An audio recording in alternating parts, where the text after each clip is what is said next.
warahmatullahi wabarakatuh. Salam guru penggerak, tergerak, bergerak, menggerakkan. Saya Laili Noviana, calon guru penggerak dari SMP Negeri 1 Suruh, Trenggalek. Di sini saya akan memaparkan koneksi antar materi modul 3.2 pemimpin dalam pengelolaan sumber daya.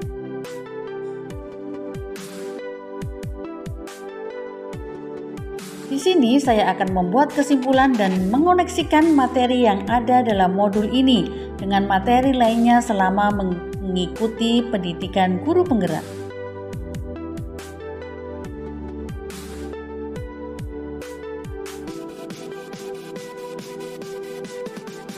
Kesimpulan tentang yang dimaksud dengan pemimpin pembelajaran dalam pengelolaan sumber daya adalah pemimpin yang mendorong komunitas untuk dapat memberdayakan aset yang dimilikinya, serta membangun keterkaitan dari aset-aset tersebut agar menjadi lebih berdaya guna, serta mendorong kemandirian dari suatu komunitas untuk dapat menyelesaikan tantangan yang dihadapinya dengan bermodalkan kekuatan dan potensi yang ada dalam diri mereka sendiri dengan harapan hasil akan berkelanjutan.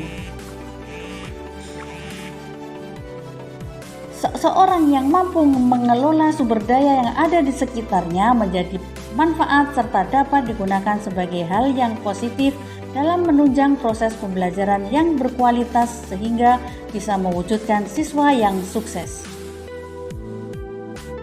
Sebagai pendidik harus mampu memimpin dalam pengelolaan sumber daya yang tepat. Kita harus lebih banyak menggunakan pendekatan asset-based approach agar aset yang kita miliki bisa dimaksimalkan sehingga dapat memunculkan ide kreatif berguna untuk memajukan pembelajaran sekolah yang berpihak pada murid. Contohnya dengan kita menggunakan pendekatan asset-based approach, kita akan lebih terbuka dalam memandang kelebihan-kelebihan yang dimiliki sumber daya kita sehingga kita dapat membuat rencana pengembangan terhadap kemajuan murid.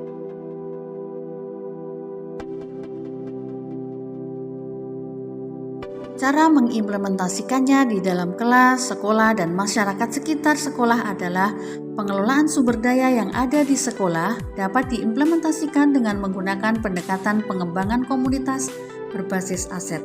Di antaranya fokus pada aset dan kekuatan, membayangkan masa depan, berpikir tentang kesuksesan yang telah diraih dan kekuatan untuk mencapai kesuksesan tersebut, mengorganisasikan kompetensi dan sumber daya, merancang sebuah rencana berdasarkan visi dan kekuatan, melaksanakan rencana aksi yang sudah diprogramkan.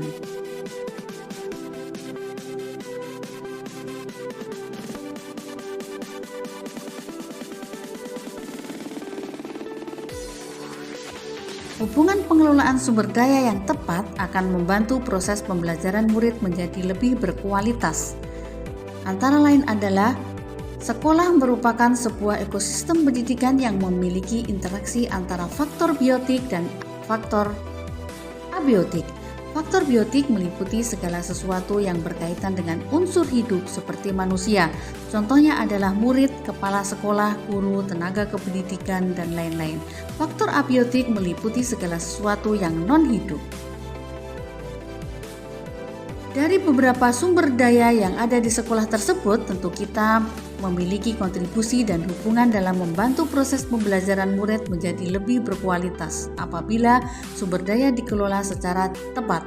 Misalnya, modal manusia, contohnya guru yang mandiri, reflektif, kolaboratif. Modal fisik, contohnya sarana dan prasarana yang memadai.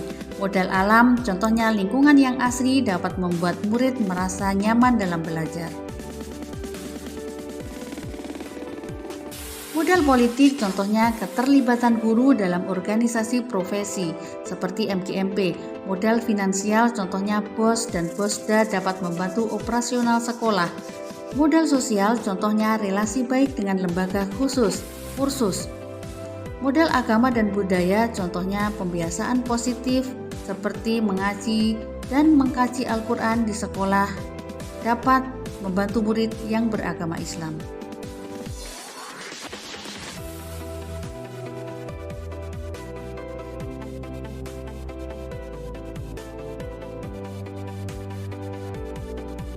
Keterkaitan modul 3.2 dengan modul 1.1 yaitu nilai filosofi Ki Hajar Dewantara.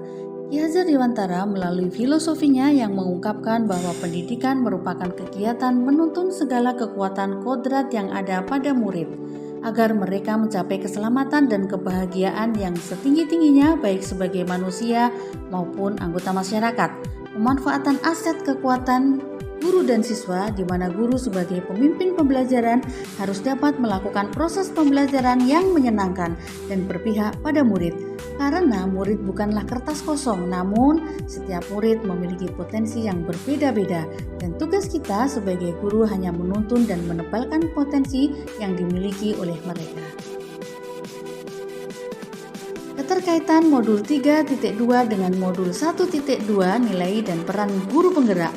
Untuk bisa mengelola potensi siswa, maka seorang guru harus memiliki kapasitas, kompetensi, dan dasar nilai dalam mengelola aset yang ada. Nilai-nilai mandiri, kolaboratif, reflektif, inovatif, dan berpihak pada murid harus dijadikan landasan dalam pengelolaan aset sekolah, terutama untuk mewujudkan profil pelajar Pancasila. Keterkaitan modul 3.2 dengan modul 1.3 tentang visi guru penggerak. Modul ini menjelaskan bagaimana mengelola aset. Pendekatan apa yang kita gunakan untuk melakukan sebuah perubahan, bagaimana kita mencapai perubahan atau visi yang kita inginkan, sehingga modul 3.2 ini kembali memperkuat modul 1.3. Keterkaitan modul 3.2 dengan modul 1.4 budaya positif. Budaya positif yaitu berupa lingkungan yang mendukung perkembangan siswa. Sebagai guru, kita akan memaksimalkan sumber daya lingkungan yang positif agar murid bertumbuh sesuai kodratnya. Sebagai pemimpin pembelajaran harus mampu mengelola budaya positif yang mengelola lingkungan, baik biotik maupun abiotik, yang mendukung perkembangan karakter baik pada siswa, sehingga tujuan pendidikan seperti yang diharapkan terwujud siswa yang selamat dan bahagia.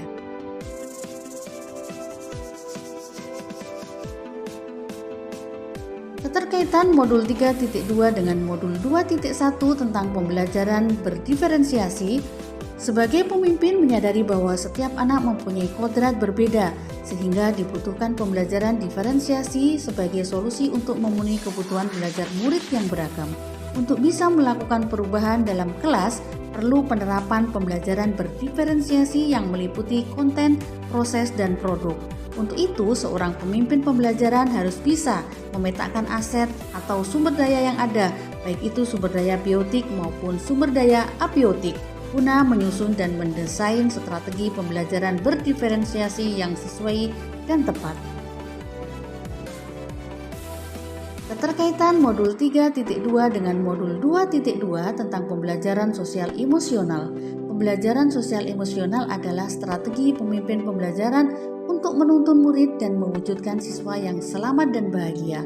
Pendidikan ataupun pembelajaran bukan semata-mata berorientasi pada aspek kognitif, tetapi bagaimana bisa mengembangkan kecerdasan sosial emosional pada diri anak agar anak bahagia. Teknik mindfulness bisa dijadikan strategi atau cara mengelola sumber daya manusia yang kita miliki sehingga potensi kecerdasan sosial emosional murid bisa berkembang optimal. Keterkaitan modul 3.2 dengan modul 2.3 coaching. Coaching merupakan sebuah teknik atau strategi seorang pemimpin pembelajaran untuk menuntun, mendampingi anak dan menggali potensi anak dan memaksimalkannya. Coaching memberikan kesempatan anak-anak berkembang dan menggali proses berpikir pada diri anak sehingga metakognisinya meningkat dan berpikir kritis serta mencapai potensi diri yang optimal. Selain itu, teknik coaching dapat diterapkan untuk memperbaiki pembelajaran bagi guru sehingga pembelajaran menjadi berkualitas.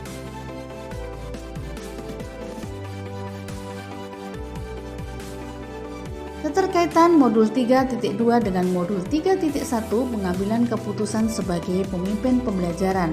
Pemimpin pembelajaran dituntut untuk bisa mengambil keputusan yang beretika dengan menggunakan prinsip berpikir berbasis 4 paradigma, 3 resolusi berpikir, dan 9 langkah pengujian keputusan yang meliputi mengenali nilai-nilai yang saling bertentangan, menentukan siapa yang terlibat dalam situasi ini, kumpulan fakta-fakta yang relevan dengan situasi ini, pengujian benar atau salah, pengujian paradigma benar lawan benar. Prinsip pengambilan keputusan ini sangat penting, apalagi yang berkaitan dengan pengelolaan aset. Sebelum belajar modul 3.2 mengenai pemimpin pembelajaran dalam mengelola sumber daya, selama ini saya berpikir pesimis karena sering fokus dan berpikir berbasis kekurangan, sehingga berakhir dengan kegagalan. Namun setelah mempelajari modul 3.2 ini, sudut pandang mengenai pemimpin pembelajaran dalam pengelolaan sumber daya ini menjadi berubah. Ternyata seorang pemimpin haruslah selalu mengedepankan pola pikir positif dan berbasis kekuatan, sehingga harus memanfaatkan sumber daya dan aset yang ada di sekelilingnya. Sebelum saya mengikuti pelatihan modul 3.2 tentang pemimpin dalam pengelolaan sumber daya ini, saya tidak pernah memikirkan sumber daya yang dimiliki sekolah karena mindset saat itu saya hanya seorang guru.